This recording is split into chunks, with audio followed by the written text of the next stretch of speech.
नमस्कार, आप देख रहे हैं द न्यूज रूम 24 आवाज और मैं हूं पवन शर्मा।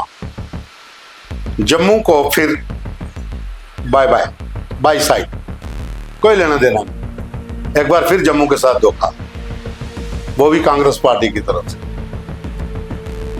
कांग्रेस के दो गुट इस समय एक दूसरे के विरुद्ध हैं। पार्टी हाईकमान ने दोनों के बीच सुलह करने की कोशिशें भी जारी की। दोनों गुटों के तमाम लीडरों को दिल्ली बुलाया गया। दिल्ली में बैठक हुई। उस बैठक में यह निर्णय लिया गया कि आपसी मतभेद बुलाइए, कांग्रेस को मजबूत करने के लिए ग्राउंड पर काम करिए, ताकि कांग्रेस जम्मू कश्मीर में वेंटिलेटर से हटकर मजबूत स्थिति में आ जाए। और इसमें कोई शक भी नहीं है कि जम्मू कांग्रेस के पास बहुत कद्दावर नेता है, क्योंकि जब भी सरकार जम्मू कश्मीर में कोई बनी है, जब कांग्रेस के समय में, तो बिना कांग्रेस के कोई सरकार नहीं बन सकी, क्योंकि जम्मू संभाग सबसे ज्यादा कांग्रेस सीटें लेती थी। लेकिन अब जम्मू संभाग को ही साइडलाइन कर दिया है। कांग्रेस की एक डिसिप्लिनरी कमेटी बनाई गई थी, जिसके शक्ति सिंह गोहिल चेयरमैन, जो कि एमपी हैं राज्यसभा के और गुजरात कांग्रेस कमेटी के प्रधान, वो भी रहे हैं। और उनके साथ डॉक्टर अमर सिंह, पंजाब से लोकसभा के सांसद, एमएलए रफीक खान, जो कि राजस्थान कांग्रेस है। तीनों अच्छे लीडर हैं। इन तीनों को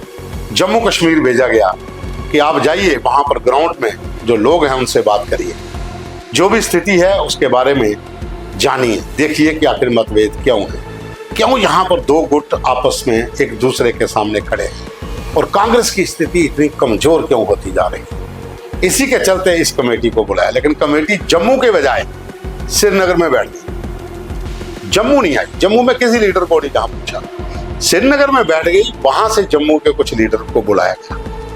और जो खबरें हमारे पास हैं कि मैक्सिमम जो लेजिस्लेटर है कांग्रेस के, जितने भी रहे हैं, जो मौजूदा एक ही है, जब श्रीनगर में 3-4 हैं, उन लोगों से ही बात हुई।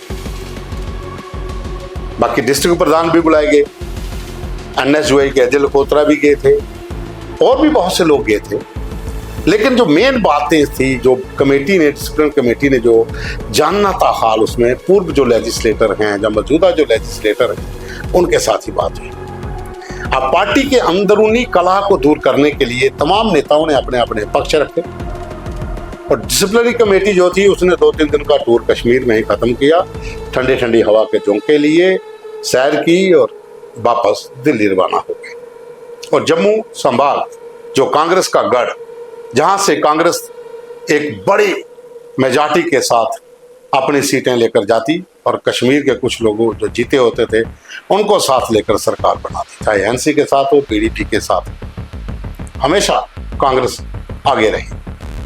तो उसी जम्मू को इस बार कांग्रेस ने भी गुड बाय कर दिया।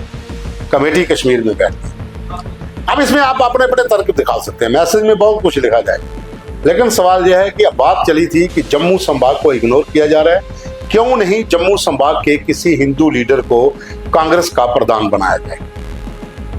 क्योंकि पहले जो 2 प्रधान रहे, जो एक मौजूदा है तारिक अहमद करा और दूसरे वकार सुलबानी, दोनों एक दूसरे के अपोजिट ग्रुप में खड़े हुए हैं। या फिर गुलाम अहमद मीर, GA मीर, जो जम्मू कश्मीर कांग्रेस के एक कद्दावर नेता है, या तो फिर उनके हाथ में कमान सौंपी जाए, ताकि वो दोनों जो ग्रुप हैं वो उनमें सेटल कर सकते हैं। अनुभवी हैं, पुराने लीडर हैं, कांग्रेस के उस कोर कमेटी के मेंबर रहे हैं और कांग्रेस आला कमान के करीबी भी हैं, सुलझे हुए नेता हैं।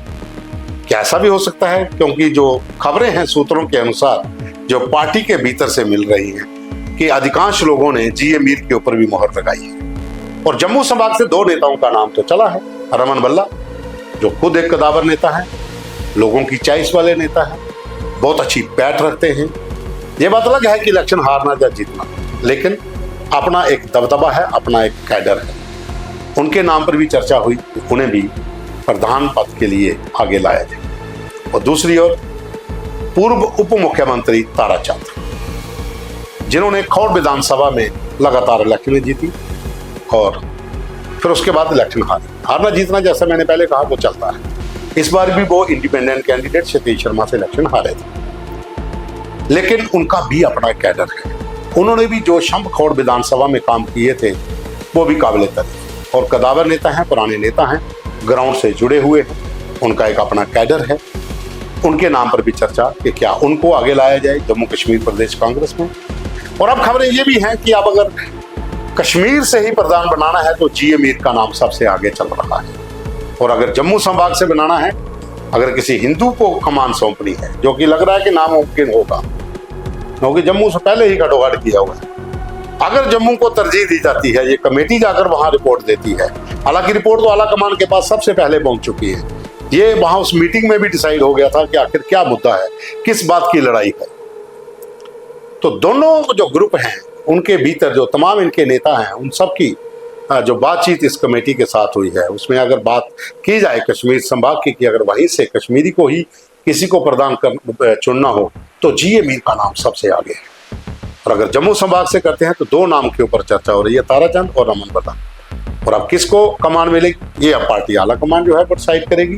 कमेटी तो अपने साथ जो विचार थे वो लेकर चली गई है, लेकिन सवाल ये है कि कमेटी अगर ग्राउंड पे काम करती, हर डिस्ट्रिक्ट में जाती, हर डिस्ट्रिक्ट प्रधान से मिलती, वहां की कमेटी से मिलती, ग्राउंड लेवल पे जो कांग्रेस का वर्कर काम कर रहा है उसका हौसला बढ़ाती, क्योंकि लगातार हारों के चलते कांग्रेस की जो स्थिति जम्मू कश्मीर में थी उससे कैडर भी काफी डरा हुआ है, सहमा हुआ है। कैडर तो हिम्मत करता है, लेकिन ऊपर वाले नेता जो हैं वो कैडर की परवाह नहीं करते हैं। और यही वजह है कि हर बार कांग्रेस के कुछ बड़े नेताओं की वजह से आम जो वर्कर है, जो कैडर है, वो नाराज रहता है और उसका खमियाजा इलेक्शन के दिनों में भुगतना पड़ता है। क्योंकि भारतीय जनता पार्टी कोई भी इलेक्शन में युद्ध की तरह लड़ती है, और कांग्रेस की तो पिछली स्थिति आपने देख ही ली थी कि टिकटें टाइम पर अनाउंस नहीं हो रही थी, टिकटें किसको देनी है उसे लेकर बवाल मचा हुआ था, और जब समय कम रह गया तो उस समय टिकटें दी और बीच में फिर फ्रेंडली मैच भी खेला जिसकी जरूरत ही नहीं थी, और ऐसी जगह पे खेला कि कांग्रेस ने अपना जो एक्स प्रेसिडेंट था उसको ही हरा दिया। वो फ्रेंडली मैच के कारण हार गए। बहुत सी सीटें और थी जहां पर आपसी स्वार्थ के लिए भी कुछ चुनाव हुए, इसमें वो भी हार गए। तो बहुत सी चीजों का फैक्टर इसमें रहा, लेकिन कमेटी की जो रिपोर्ट है वो अब वहां पर बन के तैयार होकर जा रही है। वहां आला कमान को वो तो बताएंगे, लेकिन आला कमान को भी ये देखना होगा कि अब जिस तरीके से आपने कमेटी भेजी थी, दो ग्रुपों के बीच में लोगों से बात करने के लिए, जो ग्राउंड पे लोग काम कर रहे हैं उनके साथ भी मुलाकातें होना बड़ा जरूरी था, उनसे भी मिलना बड़ा जरूरी था। और अगर आप 10 डिस्ट्रिक्ट जम्मू संभाग के, यहाँ पर एक दिन में 3-3, 4-4 डिस्ट्रिक्ट भी आप कवर करते, जहाँ 1-2 जगह पे सब लोगों को बुला लेते, जहाँ जम्मू संभाग में ही एक मीटिंग रख लेते, चाहे जम्मू में रखते, राजौरी में रखते, कहीं भी रखते, तो यहाँ के लोगों को भी अपना हक आपके सामने मांगने के लिए, अपना पक्ष रखने के लिए आना पड़ता, और वो बताते ग्राउंड की स्थिति क्या है। कश्मीर में तो गिने चुने लोगों को बुलाया गया, और वहाँ पर जो बंद कमरों में मीटिंग हुई उसकी खबरें जो है वो अपने अपने तरीके से बाहर आती हैं। लेकिन सवाल ये है कि कमेटी का आना, दोनों पक्षों से बात करनी, दोनों गुटों से बात करनी, और उसके बाद रिपोर्ट सबमिट आला कमान को करनी। अब आला कमान को देखना है कि अब आगे क्या किया जाएगा। लेकिन एक बात तो जरूर है कि कमेटी तो आई, लेकिन आई कश्मीर में। जम्मू संभाग फिर बाय बाय, धन्यवाद।